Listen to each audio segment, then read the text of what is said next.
Yes, all right. सो हम लोग यहाँ पे इस पर्टिकुलर वीडियो से आगे हम लोग जनरल फाइनेंस मैनेजमेंट देखेंगे। तो इसमें क्या होता है कि हम लोग किसी भी ब्रांड के लिए जो भी जनरल चीज़ें लगती है इन द फाइनेंस डोमेन, वो सारी चीज़ें करता है। जैसे फॉर एग्जांपल, अगर आपको कंपनी चालू करके 1-2 महीने हुए हैं, 1-2 साल हुए हैं, then still your business need good financial support. जब मैं फाइनेंशियल सपोर्ट के बारे में बात कर रहा हूं तो I am not talking about the investment. ठीक है, मैं क्या बात कर रहा हूं? I am talking about the financial management. मान लो आपके पास मैंने 1 करोड़ रुपए दिए और आपको बोला बिजनेस करो। सब सब लोग कर पाएंगे क्या? नहीं। आपको ठीक से मैनेज करना पड़ेगा आपका फाइनेंस, तब जाके वो बिजनेस अच्छा हो सकता है, प्रॉफिटेबल हो सकता है। करेक्ट ना? ये लॉजिक होता है, राइट? तो हम लोग क्या करेंगे, सारी चीजें फिर से दोबारा ऐसा थेरोटिकली रिपीट करने से अच्छा है हम लोग इस पर्टिकुलर वीडियो सीरीज में देखने वाले कि जनरल फाइनेंस मैनेजमेंट कैसे की जाती है, दैट दैट ऑल्सो प्रैक्टिकली। तो मेरे पास यहाँ पे कुछ क्लाइंट के नाम लिखे हुए हैं। आप देख सकते हो कि होलसेल दुकान, सानिका कलेक्शन, लक्ष्य अनंत, प्रसिद्ध उद्योग, नीड अ लैपटॉप। ये ऐसे ब्रांड है हमारे क्लाइंट्स के जो अभी स्टार्ट हुए हैं या फिर स्टार्ट होके काफी काफी समय हुआ है, but they are not grow in the growing phase. ठीक है। अब सारे बिजनेस के बारे में मैं थोड़ा थोड़ा बता देता हूं आपको, और उसके बाद डायरेक्टली उनके फाइनेंस पे आता हूँ। होलसेल दुकान एक ई कॉमर्स कंपनी है जो फ्लिपकार्ट, मिंत्रा, मीशो, अमेजोन, ये इनमें से प्रोडक्ट्स बेचना चाहते हैं।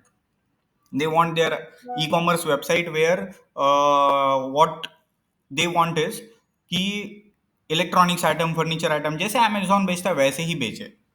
ठीक है, बट थोड़ा सा कुछ यूनिकनेस उसमें रखे और कुछ यूनिक करके, और they are trying to grow. तो ये पार्ट हमारा नहीं है, ये पार्ट तो मार्केटिंग टीम का है। तो जब मैं मार्केटिंग सिखाऊंगा तो उसके अंदर दिखाऊंगा कि वो उसको ग्रो कैसे करते हैं, राइट? अभी हमें क्या करना है, अभी हमें दो ही चीजें देखनी है कि अगर मान लो कंपनी ग्रो कर रही है या फिर नहीं भी कर रही है, तो वो खुद के फाइनेंस कैसे मैनेज करे। ऑल राइट, ठीक है। तो ये जैसे बिजनेस है वैसे ही एक बिजनेस है सानिका कलेक्शन करके। They are selling some products which are made from MDF wooden board. MDF नाम का वुडन मटेरियल होता है जिसके थ्रू वो अलग अलग चीजें बनाते हैं और बेचते हैं। जैसे कि छोटा फर्नीचर हो जिसको मिनीचर फर्नीचर बोलते हैं, या फिर डॉल हाउस हो छोटे बच्चों के लिए, या फिर कार्स हो, कुछ डेकोरेटिव आइटम्स हो, या फिर किसी स्कूल का, कॉलेज का, या फिर किसी ऑर्गेनाइजेशन का एक 3D मॉडल बनाना है, वो एमडीएफ बोर्ड से मॉडल भी बना के देते हैं। किसी का नाम बनाना है, ठीक है, उनका खुद का नाम, जैसे सानिका कलेक्शन, ये अगर एमडीएफ बोर्ड में कट करके 3D में चाहिए किसी को, वो बना के देते हैं। अलग अलग चीजें बना के देते हैं based out of that product only, that material only. ठीक है। लक्ष्य अनंत नाम का एक कोचिंग सेंटर है जहाँ पे हम लोग 8 स्टैंडर्ड टू 12 स्टैंडर्ड चाहते हैं कि बच्चे हमारे पास आ जाए, हमारे क्लाइंट के पास, एंड वो वहाँ पे एडमिशन ले। ठीक है। देन वी हैव पलसिद्ध उद्योग where steel based products are manufactured. ठीक है। जैसे स्टील कबर्ड हो गया, स्टील में या फिर आयरन में टेबल हो गए। ठीक है, चेयर बेचते हैं वो लोग, या फिर कुछ भी कस्टमाइज करके बेचते हैं जो हाउस होल्ड चीजें लगती है। मेजरली वो लोग स्टील आयरन में डील करते हैं। नीडल लैपटॉप एक होम बेस्ड बिजनेस है जहाँ पे इनका कोई ऑफिस नहीं है। एक लेडी ने ये चालू किया हुआ है and we are trying to encourage that women entrepreneur. इसीलिए उन्होंने एक वेबसाइट बनाई। ठीक है, एंड अभी वो ट्राई कर रहे हैं कि इस वेबसाइट को ग्रो करके लैपटॉप से बेचे। अब लैपटॉप बेचने के ऐसे करोड़ों वेबसाइट होंगे, लाखों वेबसाइट्स तो एटलीस्ट होंगे ही होंगे। तो वो क्या ऐसा यूनिक कर रहे हैं जिससे वो होगा, वो सारी चीजें हम लोग यहाँ पे देखने वाले हैं स्टेप बाय स्टेप। वो करते करते हमें क्या क्या चीजें एसेंशियल है वो चीजें जानना जरूरी है। सबसे पहले तो आप यहाँ पे कंपनी नेम तो लिखोगे ही, बाकी डिटेल्स आपको यहाँ पे जरूरी नहीं है कि सारी चीजें कंपनी के बारे में लिखना है। ठीक है, जैसे name, address, phone number, email address, product list पूरी अभी लिखने का जरूरत नहीं है। अभी हमें बस क्या चाहिए, कंपनी का नाम चाहिए। उसके बाद चाहिए कि करंट उनका क्या एनुअल बजट है। ठीक है, वो अभी करंट बजट में क्या काम करते हैं, and here the finance card. क्या काम करते हैं मतलब, अभी सर वो लोग कितना इन्वेस्ट करते हैं। तो इसके ऊपर क्या आप बता सकते हो चैताली कि क्या factors हो सकते हैं जहाँ पे आप एनुअल बजटिंग करते हो किसी भी कंपनी का? Correct, marketing is the first thing. ठीक है, मार्केटिंग से भी पहले क्या होता है? प्रोडक्शन कॉस्ट तो होगा। आप मान लो, हाँ, आइदर प्रोडक्शन कॉस्ट और सर्विस कॉस्ट। ठीक है, तो प्रोडक्शन कॉस्ट मतलब कुछ चीज मैन्युफैक्चर कर रहे हो, उसकी मैन्युफैक्चरिंग कॉस्ट। अगर सर्विस दे रहे हो तो वो सर्विस में कुछ आपको लगेगा ना, टूल्स इक्विपमेंट्स या फिर जाने का आने का खर्चा वगैरह एक्सेट्रा। राइट, ये सारी चीजें इस चीज में आ जाती है। अगर आपका बिजनेस ग्रो हो रहा है फिर आप थोड़ा थोड़ा मार्केटिंग करोगे। फिर अगर ग्रो हो रहा है तो आप टेक्नोलॉजी के बारे में सोचोगे। ठीक है, टेक्नोलॉजी क्यों लिख रहा हूँ मैं यहाँ पे? इसके अंदर सारी चीजें मैं मान रहा हूँ। वेबसाइट है, सोशल मीडिया अकाउंट बनाना है, handling website, handling social media. ठीक है, ग्राफिक डिजाइनिंग के कुछ सॉफ्टवेयर होंगे, वो पोस्ट कर रहे हो ग्राफिक्स बना के एक्सेट्रा। ठीक है, अब ये जब हो रहा है उसके बाद आप क्या करते हो Chaitali? Any idea? Sorry. Yes, very good. अब आपको टीम बढ़ रही है तो मतलब काम बढ़ रहा है तो आप क्या करोगे? एम्प्लॉयज रखोगे। एम्प्लॉयज आएंगे तो आपको ऑब्वियसली एचआर देखना पड़ेगा, HR department.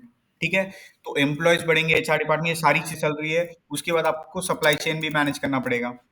Right, supply chain manage कर लिया फिर उसके बाद आपको क्या क्या लगने लगेगा, और क्या चीजें होती है? वेरी गुड, एक लीगल टीम भी लगेगी। ठीक है, जैसे जैसे टीम बड़ी हो रही है तो हो सकता है लीगल इश्यूज आ जाए तो वो मैनेज करने के लिए, कंप्लायंस इश्यूज मैनेज करने के लिए आपको एक टीम लगेगी, लीगल टीम। ठीक है, अब इसके अंदर मैं टेक्नोलॉजी के अंदर ही मशीन लिख देता हूँ कि मशीन, जिसको टेक्नोलॉजी लग रही है वो टेक्नोलॉजी यूज करेगा, जिसको सिर्फ मशीन लग रही है वो मशीन यूज करेगा, जिसको दोनों लग रहा है वो दोनों यूज करेगा। राइट, फिर आता है ऑफिस स्पेस वगैरह वो सारी चीजें। करेक्ट ना? अगर मान लो सारी चीजें है बट अभी भी घर से ही बिजनेस हो रहा है तो कोई आपको अलाउ नहीं करता है। आपको देखना पड़ेगा ना कि ऑफिस स्पेस वगैरह ये सारी चीजें। फिर आपको एक एडमिनिस्ट्रेशन डिपार्टमेंट लगेगा। ठीक है, एडमिन डिपार्टमेंट। जो एडमिन डिपार्टमेंट मतलब क्या होता है कि मान लो अभी आपके कंपनी में कोई भी पर्सन एंटर कर रहा है तो उसको बताना पड़ेगा। ठीक है, वो एम्प्लॉयज ही होते हैं बट मैं बाकी एम्प्लॉयज को अलग से पकड़ रहा हूँ और एडमिनिस्ट्रेशन डिपार्टमेंट को अलग से पकड़ रहा हूँ। जो भी आपके कंपनी में अपडेट्स चल रहे हैं वो लोगों तक पहुंचाना और हमारे कंपनीज को अप टू डेट रखना। ठीक है, ये सारी चीजें कर सकते हैं। और क्या चीजें हो सकती है? मार्केटिंग टीम हो गई, ये एम्प्लॉयज की सैलरी हो गई, यहाँ पे मैं एम्प्लॉयज की सैलरी बोलता हूँ। ठीक है, इसको फिर एचआर टीम हो गई, सप्लाई चेन टीम हो गई, लीगल टीम हो गई, एडमिन टीम हो गई। यहाँ पे मान लो कि फाइनेंस टीम भी एक है। ठीक है, फाइनेंस टीम भी हो गई। और क्या चीजें हैं? मार्केटिंग में सेल्स पकड़ लेता हूँ, सेल्स एंड मार्केटिंग कर लेते हैं। ठीक है, वेरी गुड। और क्या चीजें होती है? अब जब जैसे जैसे हम सोचेंगे वैसे वैसे लिखते जाएंगे। ठीक है, ज्यादा सोचने का जरूरत नहीं है अगर कुछ नहीं हो रहा है तो। अभी फिलहाल उनका बजट ऑलोकेशन कैसे है? Annual budget allocation. अब बजट हमेशा एनुअली क्यों होता है? तो चैताली ने सही बोला था एक बार कि सर एक सिंपल सी चीज है, अगर मैं मंथली बजट रखूंगी तो वहां पे क्या होगा? हो सकता है कि किसी मंथ में हम लोग बहुत अच्छा परफॉर्म करें, किसी मंथ में बहुत गंदा परफॉर्म करें। अगर मैं फिक्स बजट लेके चलूंगी कि हर महीने में 10,000, बट मुझे पता है सर अप्रैल में लोग वुलन क्लोथ क्यों खरीदेंगे, तो मैं 10,000 50,000 की मार्केटिंग वुलन क्लोथ की करके करूंगी क्या? कुछ भी नहीं। वहां पे बजट स्टॉप कर दो या फिर कम कर दो। अब जब पीक विंटर आ जाए तो वुलन क्लोथ की मार्केटिंग हाई कर दो। सो किसी मंथ में लो है, किसी मंथ में ज्यादा है, हर चीज हम लोग डिटेल में लिख देंगे बट एटलीस्ट एक एनुअल बजट होना चाहिए। तो वो कैसे है? राइट, तो यहाँ पे जो बजट है, आप एक एनुअल बजट का ऑलोकेशन मैं यहीं पे लिख देता हूँ। ठीक है, ये एनुअल बजट टोटल कितना है आप रुपीज में यहाँ पे लिख दोगे। ठीक है, और उसके बाद ये जो सारी चीजें है लिखी हुई वो आप लिखोगे। तो यहाँ पे कंपनी का नाम क्या है? होलसेल दुकान। करेक्ट, एनुअल बजट कितना है? तो ये मुझे क्लाइंट ने बताया इसलिए मैं आपको यहाँ पे लिख रहा हूँ कि 5 लाख रुपए है। ठीक है, अभी हमें डिसाइड करना बाकी है कि किस चीज को कितना है। हम लोग रैंडमली तो दे नहीं पाएंगे। ठीक है, all this prices are in INR. अगर मेरे फॉरेन स्टूडेंट्स भी इस वीडियो को देख रहे हैं तो, वैसे तो मैं वीडियो हिंदी में बना रहा हूँ बट ठीक है, फिर भी I need to show you कि ये क्लाइंट इंडिया का है, तो ये this belongs to INR. Alright, अब यहाँ पे आप ये काफी सारे चीजें लिखी हुई है, उसको बजट 5 लाख में बिठाओगे, मतलब आपको 5 लाख रुपए में ये सारी चीजें कंप्लीट करनी है, ठीक है। और उसके बाद ही बिजनेस चलाना है साल भर। हाँ, 1 साल के बाद आप बजट बढ़ा सकते हो, बट 1 साल तक इतना ही चलाना है, करेक्ट, ये सोचना पड़ेगा आपको। इसके बाद आपको क्या सोचना पड़ेगा चैताली, बताइए। कंपनी हो गई, बजट हो गया, ऑलोकेशन कर दिया, अब व्हाट वी नीड।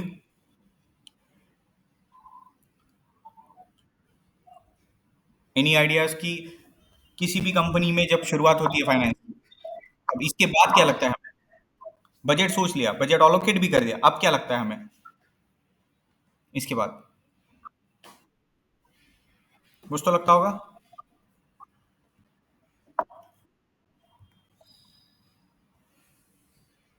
फाइनेंस वाले लोगों को क्या काम होता है? मान लो बजट हमने सबका रख दिया, सारे टीम्स काम कर रहे हैं, ठीक है, काम करने के बाद क्या करना पड़ता है फिर? मान लो यहाँ पे बजट, मॉनिटरिंग एंड कंट्रोल, ठीक है। अब ये जैसे मैं शब्द लिखता हूँ यहाँ से, अभी थोड़ा थोड़ा ना कोर फाइनेंस चालू हो रहा है, ठीक है। बजट, मॉनिटरिंग एंड कंट्रोल मतलब, मान लो कि सेल्स एंड मार्केटिंग टीम ने 10,000 रुपए की मार्केटिंग कर ली, ठीक है। ऐसा नहीं होता है कि मार्केटिंग टीम को मैंने 1 लाख रुपए दे दिया था बजट, फॉर एग्जाम्पल, तो 1 लाख रुपए वो एक दिन में थोड़ी खर्च करेंगे, या फिर 1 लाख रुपए 5 साल में थोड़ी खर्च करेंगे। कुछ प्लान होगा उनका, वो प्लान उनसे लेना पड़ेगा, तब उसको परमिशन देनी पड़ेगी। हो सकता है मार्केटिंग टीम आपको बोले कि you need to go ahead with 1 lakh rupees marketing per day, हमें सिर्फ सर 2-3 दिन में ही मार्केटिंग का पूरा खर्चा करके मैक्सिमम लोगों को बुलाना है। तो क्या ये पॉसिबल है? मतलब पॉसिबल होगा भी, but is it good idea to go or not? Idea good होगा, बट वी डोंट नो कि क्या है ये। So who is giving you that request? आपको देखना पड़ेगा कि सेल्स एंड मार्केटिंग टीम का अगर हेड पर्सन है, वो आपसे पूछ रहा है, तो आपको देखना पड़ेगा कि whether it is valid plan और नॉट।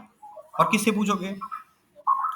सारे टीम्स के हेड का कोई तो डायरेक्टर होगा, ठीक है, चेयरपर्सन होगा, कोई तो होगा। वी नीड टू चेक कि उनके भी अप्रूवल्स है क्या इसमें, तब जाके आप अप्रूव करके, आपका अप्रूवल का मतलब क्या होता है, फाइनेंस वाले अप्रूवल का मीनिंग होता है कि आप पैसे देने के लिए रेडी हो और वो डिस्पैच हो जाएंगे। तो बैंक में पैसे वैसे ही होते हैं, ऐसा नहीं होता है कि आप 1 लाख रुपए मार्केटिंग टीम के बैंक अकाउंट में देते हो, ऐसे कोई separate account. You do is, आपके पास करोड़ रुपए, सॉरी 5 लाख रुपए है मान लो बैंक में, उस 5 लाख में से 1 लाख मार्केटिंग के है, तो मार्केटिंग टीम मान लो 10,000 रुपए जुलाई मंथ में मांग रही है, you will keep a note, पहले तो आप रिकॉर्ड में रख दोगे कि हाँ जुलाई में 1 लाख में से 10,000 रुपए देने हैं। कब उसने लिए मार्केटिंग टीम ने, 5th जुलाई, 10th जुलाई, 15th जुलाई, कब लिए, वो देखना पड़ता है, एंट्री करनी पड़ती है। सेम चीज है बाकी इसके, देखोगे आप बाकी टीम्स की, राइट। तो आप बजट मॉनिटरिंग मॉनिटरिंग करोगे फॉर सेम डिपार्टमेंट्स, राइट ना। डिपार्टमेंट तो चेंज नहीं होंगे, वैताली इतना तो समझ में आ रहा है सारे स्टूडेंट्स को, राइट। अब जैसे ही आपने बजट ऑलोकेट किया, बजट मॉनिटर कर रहे हो, उसके बाद क्या करते हो? अब आपके कंपनी में सेल आना अगर चालू हुआ है, तो आपको सेल्स देखना पड़ेगा ना, मैनेजिंग सेल्स, राइट। तो सेल्स पार्ट अगर आप मैनेज कर रहे हो, तो उसमें क्या क्या करना पड़ता है? सेल्स पार्ट अगर आप मैनेज कर रहे हो, क्या क्या करना पड़ता है इसमें?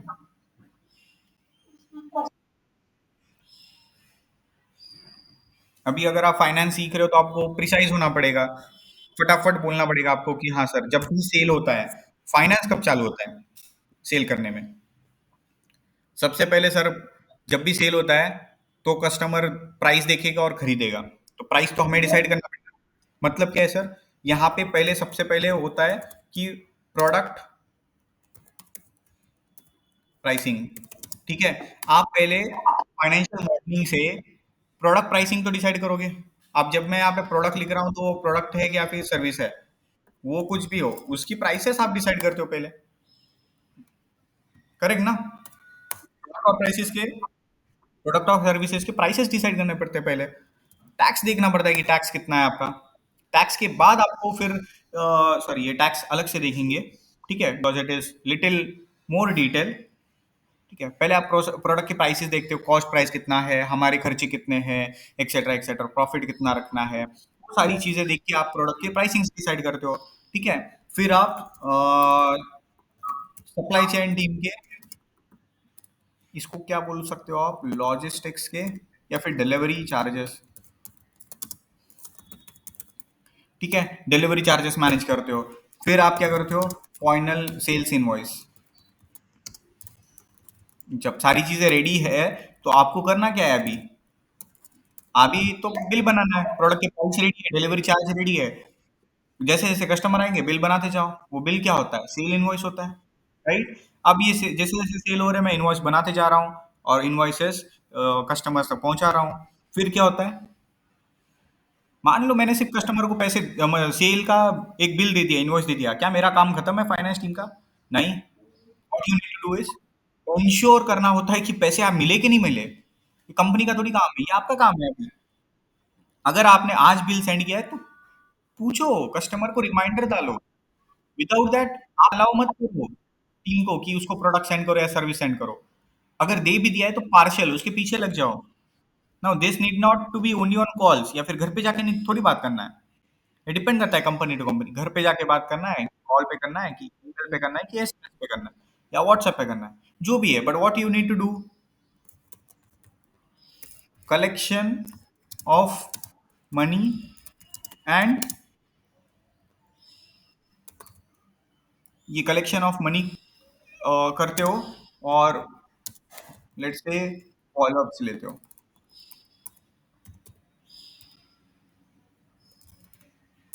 ठीक है, पैसे तो कलेक्ट करने पड़ेंगे, फिर फॉलोअप्स लेने पड़ेंगे। इसको क्या बोलते हैं, लाइबिलिटीज। अब मैं अगर आपको बोल देता कि लाइबिलिटी आपको अलग से पढ़ाता हूं, मैं लाइबिलिटी का मतलब क्या होता है। अगर मैंने चैताली नाम की एक स्टूडेंट को एक कोर्स दे दिया, उस कोर्स का उन्होंने पूरा पेमेंट नहीं किया है। ठीक है, उन्होंने सिर्फ 1000 रुपीज एडवांस पेमेंट किया, बाकी रिमेनिंग जितना भी पेमेंट है वो सारी पेमेंट चैताली नाम की जो स्टूडेंट है वो कब करेगी, आफ्टर लेट्स से 1 और 2 मंथ। तो Chaitali is liable to give that payment to me. Correct, क्योंकि मैंने तो सेल इनवॉइस दे दिया था चैताली को। अब 1000 रुपये में आया, लेकिन कंपनी का जो प्रोजेक्टेड रेवेन्यू होगा उसमें पूरा फीस काउंट होगा। मतलब मान लो कंपनी 1 करोड़ रुपए कमा रही है एक साल में, इसका मतलब ये नहीं है कि वो एक साल के बाद 1 करोड़ रुपए उसके बैंक में दिखेंगे। हो सकता है कुछ लोग 4-5 महीने में पैसे दे दें, हो सकता है कुछ लोग 10-12 महीने में पैसे दे दें। करेक्ट, मतलब कंपनी ने किस जिसको भी पैसे बाद में देने के लिए बोल दिया है और सर्विस प्रोडक्ट रिलीज कर दिया है, उनसे पैसे लेने भी तो पड़ेंगे। उसको बोलते कि लायबिलिटीज उनके ऊपर है। सेम चीज हमारे साथ भी हो सकता है। मान लो कि हमें बिजनेस स्टार्ट करते वक्त कुछ पैसे लगे, हमने बैंक लोन लिया या फिर कहीं से क्रेडिट पे कुछ प्रोडक्ट्स उठाए। राइट, मतलब हमने सोचा, सिंपल सी चीज, कि सबसे पहले तो एक काम करते हैं, कंपनी बनाने के लिए जो वेबसाइट लगती है ना, वो जिनसे भी बना रहे हो, 50,000 की वेबसाइट अगर बन रही है तो एक साथ नहीं दे सकता हूँ मैं। व्हाट यू कैन डू, 25,000 दे दो, बाकी पैसे आप 1 महीने के बाद दे दो या फिर 4 महीने के बाद दे दो। If supplier is okay to do that, तो ही ये प्रोसेस आगे बढ़ता है। लेकिन मान लो मैंने 4 महीने के बाद 30,000 रुपीज प्रॉफिट किया, मैं खुश हो गया, मेरे पास तो 30,000 आ गए कंपनी में। लेकिन अभी भी मेरे ऊपर लायबिलिटी है कि 25,000 वेबसाइट वालों को देना है। लेकिन फिर मैंने सोचा कि हाँ यार, 30,000 मेरा प्रॉफिट नहीं है, एक्चुअल माई रेवेन्यू इज 80,000। मेरा प्रॉफिट जो है ना वो 80,000 होने वाला था। क्यों? क्योंकि चैताली जैसे स्टूडेंट है, कोई स्टूडेंट्स है जो मुझे पार्शियल पेमेंट करने भी वाले हैं आने वाले 1-2 महीने में। तो वो सारा अगर कैलकुलेट करूंगा तो मैं, और 1-2 महीने में मेरा टोटल प्रॉफिट क्या होना चाहिए, 80,000। वो पैसे बाद में आने वाले, बट उसका बिल कब बना है, इसी 4 मंथ में बना है। तो इस 4 मंथ का जो प्रॉफिट है मेरा वो 80,000 है। 80,000 में से 30,000 मेरे बैंक में आ चुके हैं, 50,000 आने के लिए टाइम है, और इसी में से 25,000 जाने भी वाले हैं। ये सारी चीजें मतलब क्या है, लाइबिलिटीज है। आई होप आपको ये समझ में आ रहा है। जैसे सेल्स होता है वैसे ही आप क्या करोगे, परचेस करोगे। सिंपल शब्द मैंने मैंने यहाँ पे लिख दिया कि आप परचेस लिख दोगे। अब परचेस का मतलब प्रोक्योरमेंट होता है, आपको यहाँ पे प्रोक्योरमेंट लिखना चाहिए, बट ठीक है, जैसे जिसको समझ में आ रहा है वो आप समझ सकते हो। ठीक है, यहाँ पे परचेस लिख दो, प्रोक्योरमेंट लिखो। दोनों का मीनिंग क्या होता है कि कंपनी के काम के लिए आप कुछ खरीद रहे हो, दैट्स इट। आप जब कुछ भी खरीदते हो तो प्रोसेस क्या होती है, सिंपल सी चीज़ है सर। जैसे सेल में हमने सोचा कि क्या होता है सर, सेल में बेचना होता है। किसको बेचना है? कस्टमर को। तो कस्टमर को बेचने का मतलब कुछ फाइनेंस है क्या उसमें? नहीं। लेकिन कस्टमर को बेचने के लिए प्रोडक्ट तो लगेगा, राइट? वो प्रोडक्ट का प्राइस तो डिसाइड करना पड़ेगा। तो पहला स्टेप वो है, प्रोडक्ट का प्राइस डिसाइड कर लो, फिर उसके ऊपर डिलीवरी चार्ज लगा दो अगर प्रोडक्ट टेंजिबल है तो। मतलब सॉफ्टवेयर वगैरह बेच रहे हो तो डिलीवरी चार्ज नहीं लगेगा, सर्विस चार्ज लगेगा या फिर मेंटेनेंस चार्ज लगेगा। प्रोडक्ट है तो उसका डिलीवरी चार्ज लग सकता है। जैसे ही आपने वो प्राइसेस डिसाइड कर लिए, फिर उसको बेच दो। बेचने के बाद बिल बनाओ, बिल बनाने के बाद पैसे कलेक्ट करो। कलेक्ट पूरे नहीं हुए तो उसके फॉलोअप्स ले लो, राइट? ये सारी चीजें हो गई। अब ये सेल में एक और चीज याद आ गई है कि यहाँ पे आप क्या करोगे, डिस्काउंट मैनेजमेंट भी करोगे। ये डिस्काउंट मैनेजमेंट में सारी चीजें आ गई, ऑफर, डील्स वगैरह, कोलैबोरेशन, वो सारी चीज इसमें आ गई। डिस्काउंट मैनेजमेंट मतलब क्या है? मान लो आपका टारगेट था कि एक इसमें यहाँ पे एक टारगेट लिखना भूल गया मैं, ठीक है, फॉर बजट। आप ये बजट डिसाइड कैसे करते हो? आप ये बजट डिसाइड कैसे करते हो? आप जब तक टारगेट डिसाइड नहीं करोगे तो बजट कैसे आप ऑलोकेट करोगे? ठीक है, तो यहाँ पे मैं क्या करता हूँ, टारगेट, सिर्फ टारगेट्स लिख देता हूँ। ठीक है, टारगेट्स का मतलब क्या होता है कि इस साल आपको क्या क्या चीजें अचीव करनी है, राइट? कंपनी को ग्रो करना है तो क्या क्या चीजें अचीव करनी है। तो वो कैसे होगा? पैसे कमा के होंगे। लेकिन सिर्फ पैसे कमाना ये है क्या मतलब, इज इट द प्रोग्रेस? नहीं। उसके साथ साथ कस्टमर्स को भी बढ़ाना पड़ता है। मर्सिडीज अगर 50 कार बेच रहा है तो रेवेन्यू ज्यादा कमा रहा है, लेकिन कस्टमर तो 50 ही आए। अगर सेम चीज टाटा कंपनी कार्स बेचती है तो उतने ही पैसे कमाती है, मान लो, लेकिन कम प्राइसेस में कार बेच के ज्यादा लोगों को बेचती है। सो कौन सा बिजनेस प्रॉफिटेबल है?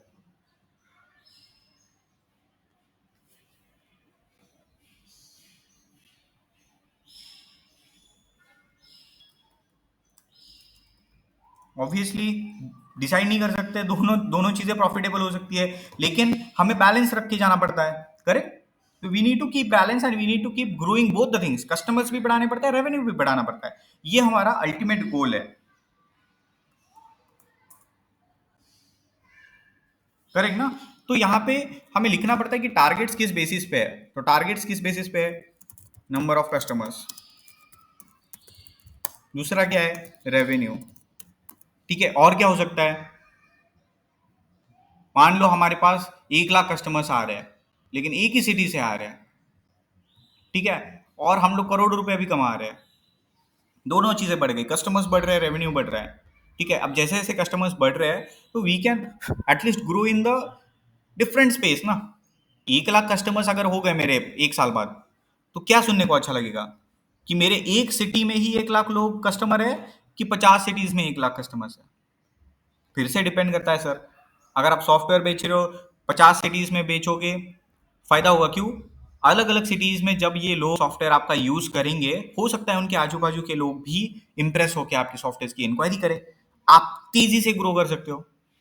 एक ही सिटी में क्या, आप अगर 1 लाख लोगों को ये सॉफ्टवेयर बेचोगे, उसी सिटी में क्या हो रहा है, सब लोग आपके बारे में सुन रहे हैं, हाँ ये सॉफ्टवेयर बहुत अच्छा है, बहुत अच्छा है, बहुत अच्छा है, वो यूज कर लेंगे।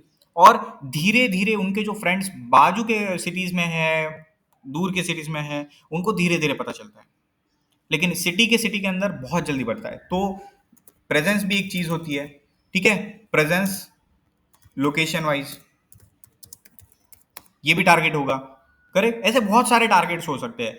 क्या क्या चीजें करनी है, क्या नहीं करना है, वो बहुत सारे टारगेट्स यहाँ पे हो सकते हैं। वो टारगेट्स आपको डिसाइड करने हैं कि कितने कस्टमर्स अचीव करने हैं, कितना रेवेन्यू कमाना है, कितने सिटीज में आपको वो ये चाहिए, प्रेजेंस चाहिए, राइट? बेस्ड ऑन दैट, जैसे आपने डिसाइड कर लिया कि मेरा टारगेट तो है, मान लो 50,000 कस्टमर चाहिए और 1 करोड़ रुपए कमाने हैं। आपने 1 करोड़ रुपए कमा लिए मान लो नवंबर में, अब पूरा दिसंबर बाकी है। आपका बजट आपने ठीक से अलोकेट किया था, ठीक है, उसके अंदर 1 करोड़ रुपए कमाने के बाद भी अभी 1 महीना बाकी है ईयर खत्म होने में, तो क्या करोगे आप? सिंपल सी चीज है, आप जाके डिस्काउंट से रन करो, क्योंकि अभी तो कंपनी इतना ज्यादा प्रॉफिटेबल हो गई है कि उसके टारगेट्स और अचीव हो रहे हैं, अचीव होके भी आगे जा रहे हैं। करेक्ट। तो आप डिस्काउंट दे देते हो, वो डिस्काउंट कितना दोगे आप? कितना भी दे सकते हो, 50,000 दे दो, सॉरी 50% दे दो, 30% दे दो, 40% दे दो, 10% दे दो, depends upon the company. Right. ये सारी चीजें आप जो करते हो वो डिस्काउंट मैनेजमेंट करते हो सकता है कि रेवेन्यू अचीव हो गया 1 करोड़ रुपए, कस्टमर्स 50,000 हमें चाहिए थे, वो नहीं हुआ है। उसके लिए क्या करोगे आप? कस्टमर्स को बढ़ाने के लिए कुछ चीजें वो हो सकती है कि वो फ्री में आप बांट पाओ, जो छोटे छोटे प्रोडक्ट्स होते हैं। राइट। अगर छोटे प्रोडक्ट्स हो तो वो आप फ्री में बांटोगे तो आपके कस्टमर्स बढ़ जाएंगे। हेवी डिस्काउंट्स में बांटोगे तो भी कस्टमर्स बढ़ जाएंगे। ओवरऑल आपका बढ़ रहा है, जो भी आपका ये बिजनेस है, कस्टमर्स है, रेवेन्यू है, टारगेट्स बढ़ रहे हैं आपके। राइट। तो ये डिस्काउंट मैनेजमेंट होता है। सेम चीज होती है यहाँ पे एक परचेस। एक कंपनी के अंदर फाइनेंस और कहाँ पे मैनेज होता है?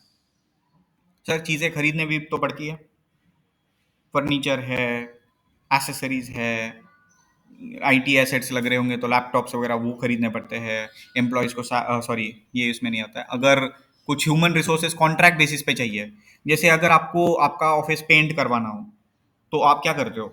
एम्प्लॉय हायर कर लेते हो? नहीं। क्या करते हो? परमानेंट एम्प्लॉय हायर करके करोगे क्या आप? पेंटिंग वाले? आपका अगर एशियन पेंट जैसा बिजनेस है तो फिर ठीक। आपका बिजनेस कुछ और है, उसके लिए पेंटिंग करनी है, तो आप हमेशा के लिए क्यों हायर करोगे? कॉन्ट्रैक्ट देते हो ना। ये कॉन्ट्रैक्ट दे दो, ये पूरा एक ऑफिस है, पेंट करवाना है, सिंपल। तो 1 दिन में करे कि 10 दिन में करे कि 50 दिन में करे, वो अलग होगा। तो पर कॉन्ट्रैक्ट हमें पैसे देने पड़ते हैं कि मान लो 50,000 में ये पूरा पेंट कर दो। उसको पूछते हैं हम लोग ऑब्वियसली, 10 दिन में करे, हो जाएगा कि 5 दिन में होगा कि 1 महीने में होगा।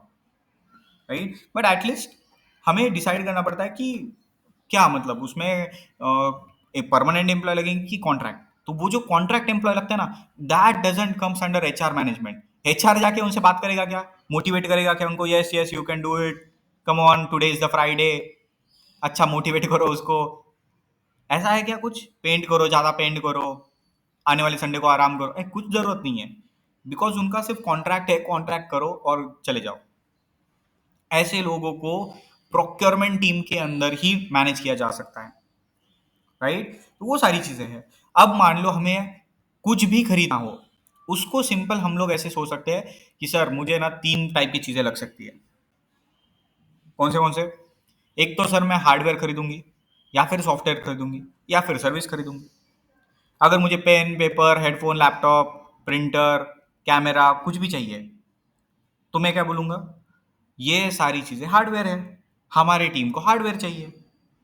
अगर मान लो हमारी टीम को बिलिंग सॉफ्टवेयर चाहिए, ग्राफिक डिजाइनिंग सॉफ्टवेयर चाहिए, इन्वेंटरी मैनेजमेंट सॉफ्टवेयर चाहिए, कॉलिंग सॉफ्टवेयर चाहिए, पेमेंट कलेक्शन सॉफ्टवेयर चाहिए, डिस्काउंट मैनेजमेंट सॉफ्टवेयर चाहिए, कुछ भी चाहिए, तो उसको सॉफ्टवेयर प्रोक्योरमेंट बोलेंगे, या फिर सॉफ्टवेयर का परचेस हो रहा है ये बोलेंगे। सिमिलरली कॉन्ट्रैक्ट बेसिस पे किसी भी काम के लिए वॉचमैन चाहिए, कॉन्ट्रैक्ट दे देते हो आप। परमानेंट हायरिंग तो होती है लेकिन कॉन्ट्रैक्ट्स होते हैं। 11 महीने का कॉन्ट्रैक्ट है, 1 साल का कॉन्ट्रैक्ट है, ठीक है, 6 महीने का कॉन्ट्रैक्ट है कि यहाँ पे आप गार्ड लगा दो।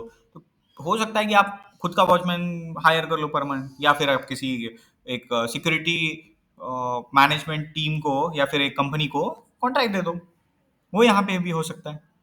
राइट। और क्या चीज़ें हो सकती है? और ऐसा हो सकता है कि आपको आपकी कंपनी में वेबसाइट बाहर से नहीं बनवानी, खुद बनवानी है। ठीक है, खुद के एम्प्लॉय से। आपकी अगर कंपनी मान लो ई कॉमर्स वेबसाइट है, आप कुछ चीजें बेचते हो, खरीदते हो, बेचते हो, खरीदते हो, बेचते हो, ट्रेडिंग कर रहे हो बेसिकली आप। किसी और कंपनी से खरीदते हो, कहीं पे बेचते हो, किसी और सिटी से खरीदते हो, किसी और सिटी में बेचते हो। इस चीज में वेबसाइट आपको एक ही बार लगेगी, आप वेबसाइट थोड़ी बेचते हो। करेक्ट। तो आप एक बंदा अगर हायर करोगे परमानेंट जो वेबसाइट संभालता हो, इज इट नेसेसरी और नॉट? नहीं। तो फिर क्या करते हो? बाहर से जाके पूछो, सर्विस ले लो बाहर से जाके, वेबसाइट मेकिंग सर्विसेज। वो आपको बोलेंगे कि 1 लाख रुपए लगते हैं या फिर 50,000। उससे अच्छा आप क्या करोगे? 5,000 रुपीज में किसी इंटर्न को या फिर किसी को एक कॉन्ट्रैक्ट दे दो छोटा सा। आप आ जाओ, 5,000, 10,000, 50, 20,000 तक आपके पैसे सेव हो जाएंगे।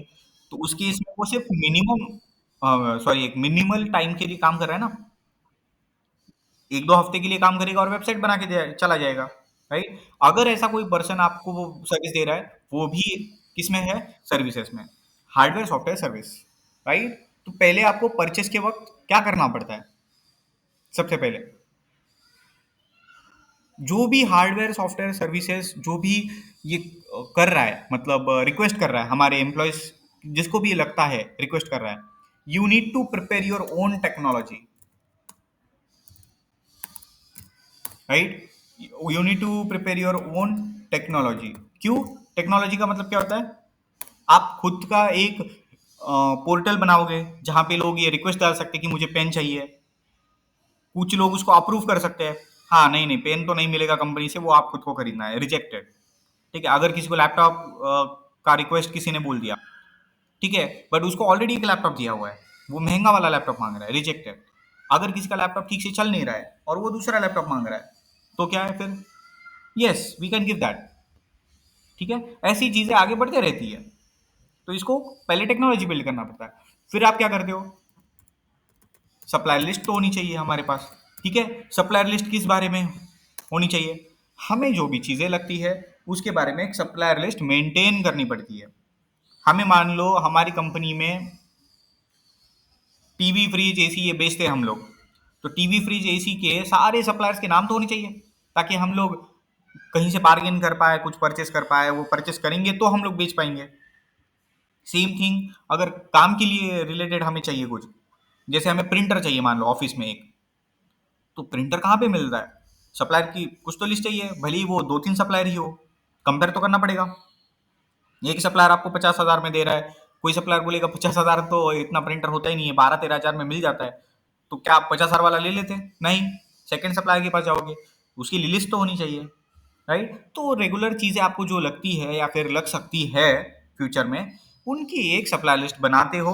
अगर बनी हुई नहीं है तो फिर जब भी लगे तब बनाते हो, पर बनाते जरूर हो।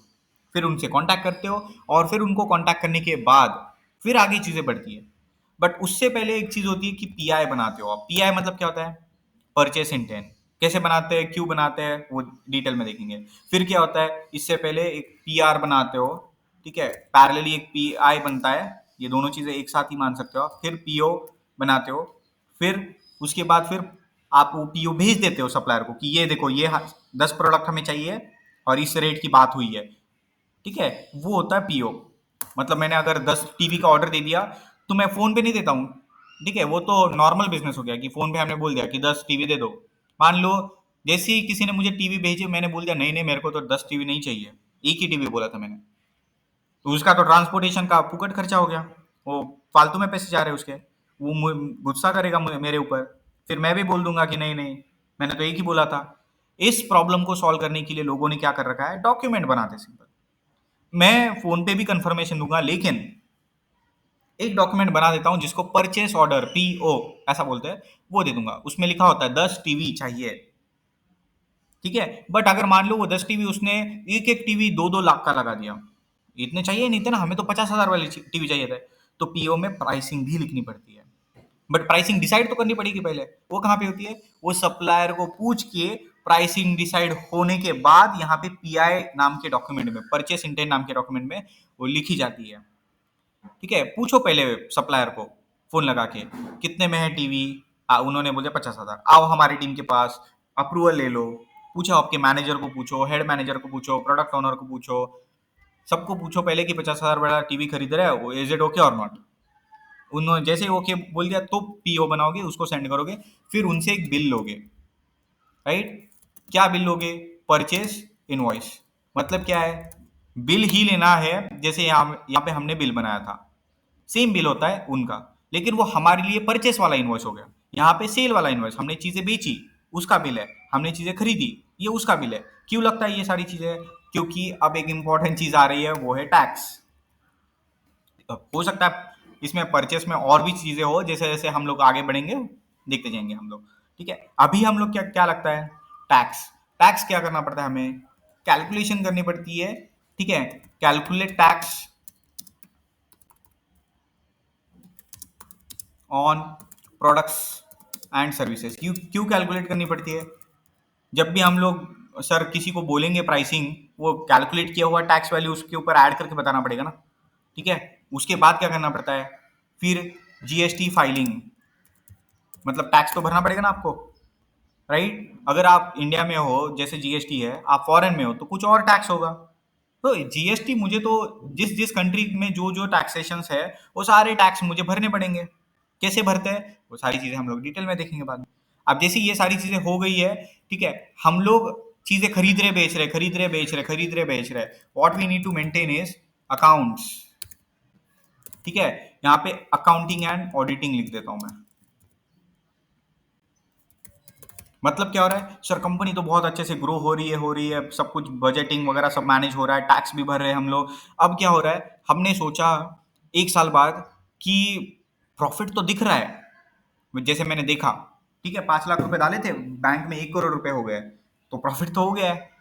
बट कैसे प्रॉफिट हुआ है, क्या हुआ है, वो पता ही नहीं चलेगा। तो आपको क्या करना पड़ेगा? फाइनेंशियल एनालिसिस करना पड़ेगा, राइट। फाइनेंशियल रिपोर्ट एनालिसिस कर दो इसको, रिपोर्ट एंड एनालिसिस। रिपोर्ट बनाना पड़ता है, उसको एनालाइज करना पड़ता है, फिर जाकर आपको पता चलता है कि फाइनेंस ठीक चल रहा है कि नहीं चल रहा है कंपनी का। उसके पहले आपको एनालाइज करने के लिए, रिपोर्ट बनाने के लिए डेटा तो लगेगा ना। कितने सेल इनवॉइस हुए, कितनी चीजें बेची और कितनी चीजें खरीदी, कितने प्रोडक्ट्स हमने 5 लाख में खरीदे या फिर कितने में बेचे, क्या हो रहा है, हो क्या रहा है, वो सारी चीजें हमें चेक करनी पड़ती है। वो कैसे चेक करेंगे? मेंटेन करेंगे। सर 10 बिल बनाए, लिखो बिल नंबर, लिखो उसके अमाउंट्स, लिखो सब कुछ लिखो। चीजें 50 खरीदी, लिखो उसके बिल नंबर, लिखो 50 किसने खरीदी, कहाँ से खरीदी, क्यों खरीदी, किस सप्लायर से खरीदी, कब खरीदी, सब चीजें लिखो। अब उसको टैली करके बता दो कि 5 लाख रुपए में कुछ चीजें खरीदी, 50 लाख में बेच दी, 45 लाख का प्रॉफिट हो गया। उसके अंदर सैलरी, टेक्नोलॉजी सब कुछ मैनेज कर लिया हमने, सारे बजट प्रॉफिट्स में आके 10 लाख रुपए हमारा प्रॉफिट बच रहा है, सब एम्प्लॉयज को सैलरी वगैरह दी। तो क्या, अब ये चेक भी तो करना पड़ेगा हर बार कि जो भी कैलकुलेशन है वो सही है कि नहीं है। तो कोई एक और टीम बिठानी पड़ती है या फिर किसी और कमिटी को बिठाना पड़ता है, पर्सन को बिठाना पड़ता है जो ये चेक कर पाए, क्रॉस वेरीफाई कर पाए, उसको ऑडिटिंग बोलते हैं, राइट। ऐसी सारी चीजें होती है जो हमें ये सारी चीजें बनानी पड़ती है। And then my favourite, dashboard, ये बनाना पड़ता है। अब काफी सारे लोग बोल रहे हैं वो 5 मिनट में डैशबोर्ड बनाते हैं, 50 मिनट में डैशबोर्ड बनाते हैं। ऐसे अगर कोर्सेज ज्वाइन करोगे तो सिर्फ डैशबोर्ड बनाते ही रह जाओगे। डैशबोर्ड बना के कुछ फायदा नहीं है। एटलीस्ट आपको डैशबोर्ड देखना, पढ़ना, समझ में तो आना चाहिए, राइट। तो सीखो, आप 5 मिनट में सीखो कि 50 मिनट में सीखो, डैशबोर्ड बनाना इंपॉर्टेंट है और बनाने के बाद उसको रीड कर पाना इंपॉर्टेंट है, राइट। अगर आपको समझ में ही नहीं आ रहा है कि डैशबोर्ड बनाने के बाद क्या हो रहा है, तो ऐसे सीखने का मतलब नहीं। हाँ, अगर आप सीख रहे हो कि डैशबोर्ड कैसे बनाते हैं, प्लस उसको कैसे रीड करते हैं, इनसाइट्स कैसे बनाते हैं, देन दैट इज ओके। ये सारी चीजें हमें होलसेल दुकान के लिए जैसे देखनी है, सेम थिंग। एक मिनट, हाँ सॉरी, ये सेम थिंग मैं कॉपी पेस्ट कर रहा हूँ, ठीक है, for my different vendor, sorry different client, ठीक है। तो ये सब के लिए मैं सेम ही चीजें मैनेज करूंगा। अब हो सकता है किसी एक कंपनी के पास मशीनरी लगती नहीं है, जैसे एक कोचिंग सेंटर है Lakshyanand, this a coaching centre in Mumbai जो 8 standard to 12 standard coaching provide करते हैं। कोचिंग मतलब एकेडमिक कोचिंग, आप ट्यूशन क्लासेस ऐसे उसको समझ सकते हो, ठीक है। अगर आपको ये सारी चीजें चाहिए तो आप क्या करोगे? अगर आपको ये सारी चीजें चाहिए तो आप क्या करोगे? ठीक है, मशीनरी वगैरह ये सब लिख तो दिया है मैंने। अब ये मशीनरी वगैरह उनको पूछोगे, सर आप मशीन कितना मेंटेनेंस चार्जेस भरते हो, मशीन कौन से खरीदते हो, वो बोलेंगे कि ट्यूशन क्लासेस में मशीनरी लगती नहीं है। तो क्या करोगे आप? सिंपल सी बात है सर, जिसको जो लगेगा वो यहाँ पे वैल्यू आएगा, या फिर मशीनरी को जीरो बजट जाएगा, खरीदते ही नहीं है ना। इतना सिंपल सा ये लॉजिक है। अब धीरे धीरे हम लोग एक एक करके सारी चीजें पढ़ने लगेंगे, राइट। सो मिलते हैं नेक्स्ट वीडियो में, जहाँ पे एक्चुअल बजटिंग वगैरह हम लोग ओनर से पूछ रहे हैं, उसके बाद वेरीफाई करके बजट ऑलोकेशन कर रहे हैं, उसके बाद फिर टीम यहाँ पे बना के उसको टीम में बजट दे रहे हैं, फिर सेल परचेस सारी चीजें होने वाली है। All right, thank you so much, मिलते हैं नेक्स्ट वीडियो में।